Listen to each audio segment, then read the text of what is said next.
Hello dear students, welcome to my channel Zia tutorial. इस video में हम बात करेंगे एक्सरसाइज 12.2 की, जो कि है चैप्टर 2 हीरोन्स फार्मूला से, क्लास 9 की किताब से।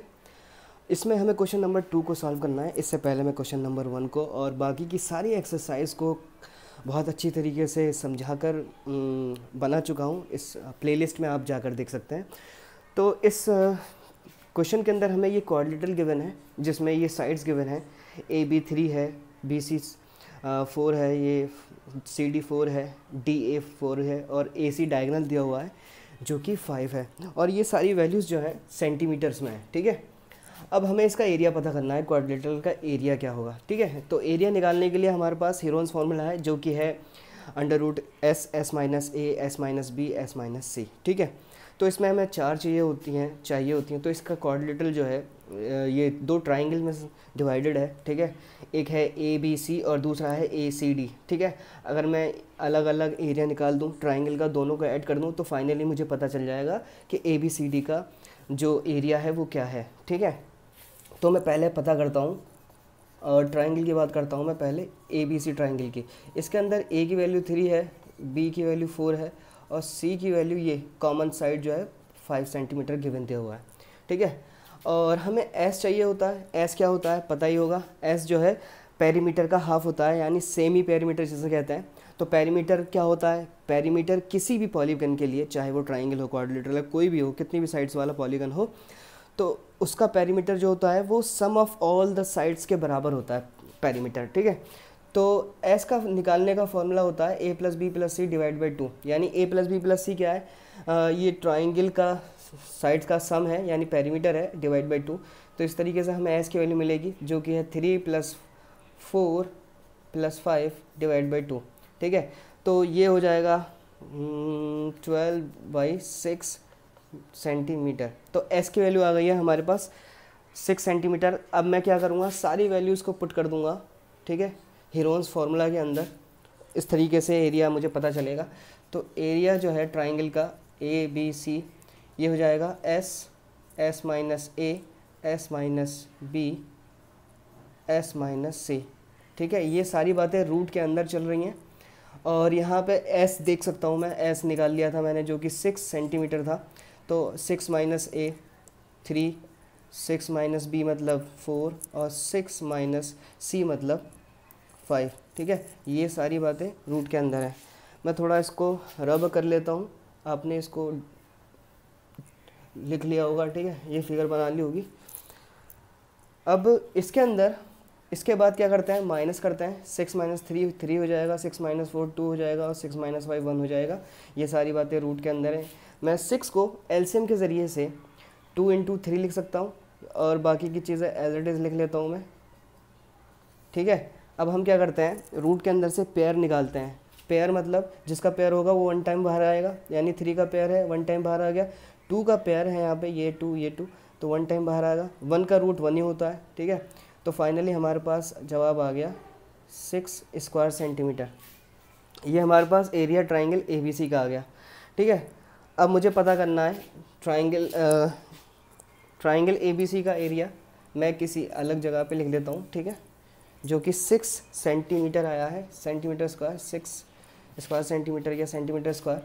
अब मुझे पता करना है, जो मेरा ये ट्राइंगल बच रहा था, ठीक है, जिसमें ए सी डी और ये वैल्यू मुझे 5 गिवन है ये, और ठीक है, तो इसमें क्या है, ए की वैल्यू 4 है, बी की वैल्यू 4 है और सी की वैल्यू ये 5 है। ठीक है, सॉरी, बी की वैल्यू भी 5 है। तो मैं क्या करूँगा, पहले एस पता करूँगा, A plus B plus C divide by 2 करके। A plus B plus C का मतलब है 4 प्लस 4 प्लस 5 और डिवाइड बाई 2, ये हो जाएगा 7। ठीक है, 14 डिवाइड बाई 2 7 सेंटीमीटर। ठीक है, ये मुझे एस की वैल्यू मिल गई है। तो मैं क्या करूँगा, दोबारा इस वैल्यू को मैं फॉर्मूले के अंदर पुट करूँगा। ठीक है, तो area triangle A C D का हम पता कर रहे हैं, जो कि होता है under root S, S minus A, S minus B और एस माइनस सी। ठीक है, तो एस की वैल्यू 7 आ गई थी। 7 माइनस ए की वैल्यू कितनी थी, 4 और 7 माइनस 5, 7 माइनस 5, ठीक है। ये सारी बातें रूट के अंदर हैं।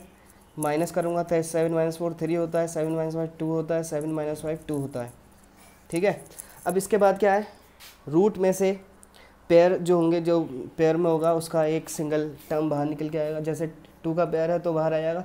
जिसका पेयर नहीं है, 3 और 7 का पेयर है ही नहीं, तो ये 7 3 21 एज इट इज़ लिखे जाएंगे। और ये आ गया एरिया स्क्वायर सेंटीमीटर, ठीक है।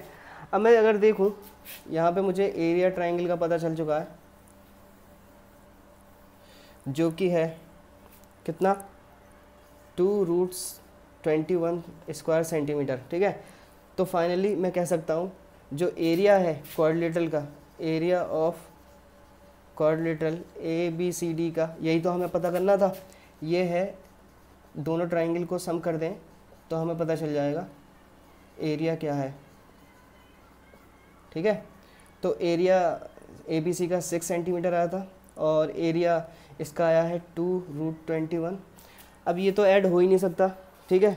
तो क्वेश्चन नंबर 1 में जैसे मैंने √35 की वैल्यू निकाली थी, ऐसे ही मैं 21 की वैल्यू निकालूंगा लॉन्ग डिवीज़न मेथड के ज़रिए से। तो उसको मैंने बहुत अच्छे से समझाया है। तो यहाँ पे वीडियो लंबी ना हो तो मैं इसलिए यहाँ पे भी समझा सकता हूँ और समझाऊँगा मैं। 21 पहले तो जो रूट होता है उसको लिख लेते हैं। और क्योंकि ये √21 क्या कोई रूट नहीं होता, ये इरेशनल नंबर है। इरेशनल का मतलब ये हो गया कि ये ना डिवाइड हो सकता है और ये नॉन रिकरिंग भी होता है, नॉन टर्मिनेटिंग भी होता है। तो इसका कोई परफेक्ट क्यूब नहीं होता, स्क्वायर नहीं होता। तो हम क्या करते हैं, इसको यहाँ पे डेसिमल लगाते हैं, यानी 21 को मैं 21.00 भी लिख सकता हूँ। तो वो मैं ज़ीरो जो लूँगा वो पेयर में लूँगा हमेशा, ठीक है। उसके बाद क्या करता हूँ, यहाँ से मैं इनके पेयरिंग स्टार्ट करता हूँ राइट से लेफ़्ट की तरफ, ठीक है। पेयरिंग करने के बाद मैं यहाँ से स्टार्ट करता हूँ, ठीक है, उसको डिवाइड करना। यानी इसमें क्या है, सिंपल डिवीजन तो होता नहीं है, तो यहाँ पे स्क्वायरिंग में नंबर लिए जाते हैं। यानी अगर मैं यहाँ पे 3 लेता हूँ तो यहाँ पे मुझे 3 लेना पड़ेगा। तो ऐसे स्क्वायर नंबर लेने पड़ेंगे, जैसे कि 3 3 9, तो बहुत छोटा भी नहीं होना चाहिए। अगर 21 आ जाता है तो अच्छी बात है, 21 तो आएगा नहीं किसी भी कीमत पे। तो यहाँ पे 4 4 16 और 5 5 21, यानी 5 5 25 अगर मैं ले लूँ तो बहुत ज़्यादा हो जाएगा। तो अब मुझे क्या करना पड़ेगा, यहाँ पे जो मेरा स्क्वायर नंबर आएगा वो 4 आएगा। तो 4 4 16 होता है। अब मैं क्या करूँगा, माइनस कर लूँगा, तो यहाँ पे आ जाएगा 5 और यहाँ से मैं ज़ीरोज़ के पेयर उतार लूँगा और ये जो 4 है इसको मैं ऐड कर दूँगा 4 के साथ, तो ये हो जाएगा 81, ठीक है। अब इसके बाद क्या है, इसके बाद मैं थोड़ा सा इसको रब कर लेता हूँ, ठीक है। तो अब क्या करना है, यहाँ जो नंबर लूँगा वही यहाँ पे नंबर लूँगा और यहाँ पे भी स्क्वायर नंबर ही होना चाहिए। अगर मैं 1 यहाँ पे मान लो 2 लेता हूँ तो यहाँ पे मुझे 2 लेना पड़ेगा, मगर मल्टीप्लिकेशन कैसे होगी, 2 के साथ होगी, ठीक है, ना कि 42 के साथ होगी। तो अगर मैं 3 लेता हूँ तो ये 83 हो जाएगा। 83 को 43 के साथ नहीं करेंगे, बल्कि 83 को 3 के साथ करेंगे। तो यहाँ पे अगर मैं नंबर लेता हूँ 82 तो ये हो जाएगा 164, ठीक है। ये तो बहुत छोटा नंबर है, ठीक है। तो मुझे कुछ ऐसा नंबर चाहिए जो जस्ट इसके क्लोज में हो। अगर मैं यहाँ पर 5 ले लूँ तो मुझे यहाँ पे भी 5 लेना पड़ेगा, ठीक है। मल्टीप्लिकेशन कैसे होगी, 85 को 5 से मल्टीप्लाई करना पड़ेगा मुझे। तो 5 5 जो होता है 25 एंड 8 5 जो 20, 8 5 जो 40 प्लस 2 425, ठीक है। एक थोड़ा सा एक नंबर एक्स्ट्रा करके देखता हूँ, क्या पता वो इसके जस्ट नीचे आ जाए। तो अगर मैं 86 × 6 करूँ तो ये हो जाएगा 6 is 36 एंड 8 is तो 51। ये तो बहुत ज़्यादा हो गया, तो 516 तो मैं यहाँ पे ले नहीं सकता, इसलिए मैं क्या लूँगा, मुझे ये वाला नंबर लेना पड़ेगा। तो 85 को 5 से करने पे 425 आया था और माइनस करने पे ये हो जाएगा 75। उसके बाद ये जो ज़ीरो का पेयर बचा है वो यहाँ पे मैं लिखूँगा। अब उसके बाद क्या करते हैं, जैसे मैंने यहाँ पे करा था, तो यहाँ पे जो ऐड होगा वो 5 ऐड होगा, क्योंकि यहाँ पे 5 ही लिखा गया था, और ये हो जाएगा 90।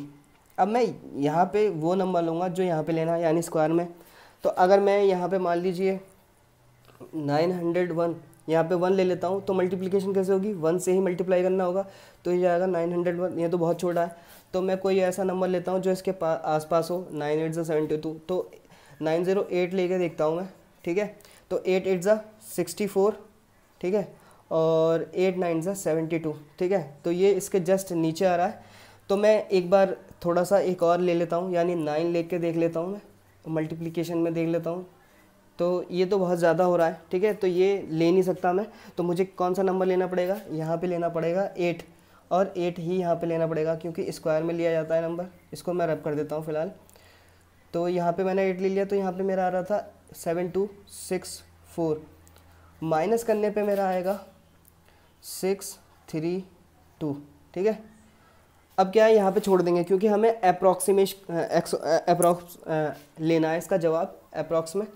तो मेरा जो रूट आया फाइनली, यानी रूट 21 किसके बराबर हो गया, 458, ठीक है। अब देखो यहाँ पे मैंने डेसिमल लिया था ना, तो यहाँ पे 4 के बाद डेसिमल है, तो जब रूट निकालते हैं यानी 21.0000, ठीक है, जब रूट के अंदर 4 के बाद डेसिमल होता है तो उसके आंसर में 2 के बाद डेसिमल आ जाता है, ठीक है। तो इसका मतलब जवाब हो गया मेरा रूट 21 का 4.58, ठीक है। अब मैं क्या करूँगा, फाइनली मैं बताऊँगा कि एरिया क्या है, ठीक है। 4.58 आ गया, तो एरिया ऑफ क्वाड्रिलेटरल मैंने लिखा था ABCD, जो कि था 2√6 + 6, ठीक है। तो 2 × 4.58 + 6, ठीक है, क्योंकि रूट 21 की वैल्यू जो है 4.58 के बराबर निकाल ली थी हमने लॉन्ग डिवीज़न से। तो 8 2 16, 5 2 10, 11, 5 2 4 2 8, और ये हो जाएगा 9.16 + 6। तो इसको ऐड किया जा सकता है। अब देखो यहाँ 6 जो है, 6 को मैं 6.00 भी तो लिख सकता हूँ, ठीक है, तो 6.00 लिख लेता हूँ मैं। अब एडिशन कैसा होगा, डेसिमल वाले नंबर का एडिशन कैसा होता है, डेसिमल के नीचे डेसिमल लिख लिए, और इस डेसिमल के नीचे आगे कितने ज़ीरो हैं, 2, और इस डेसिमल से पहले कितने डिजिट हैं उसको लिख लो और इसको ऐड कर दो, तो ये हो जाएगा 15.6। तो 15.6 स्क्वायर सेंटीमीटर, ये जवाब आ गया। इसको अप्रॉक्स करना है तो 15 देखो ये जो 6 है 5 से ज़्यादा है, ये तो क्लास 6 की चीज़ है अप्रॉक्सीमेट करने की। तो 5 या 5 से ज़्यादा होता है, इसके बगल वाली वैल्यू जो है 1 से इंक्रीज़ कर दी जाती है। तो ये 15.2 सेंटीमीटर स्क्वायर अप्रॉक्स में हमारा जवाब हो जाएगा एरिया ऑफ क्वाड्रिलेटरल का, ठीक है। ये आंसर है इसका। और अगर इसमें एक भी चीज़ अगर समझ में नहीं आई है तो प्लीज़ मुझे कमेंट करके बताएं, क्योंकि मुझे कमेंट के ज़रिए ही मालूम चल सकता है कि आपको समझ में आता है या नहीं। और मोहब्बत में आप सब्सक्राइब तो कर सकते हैं।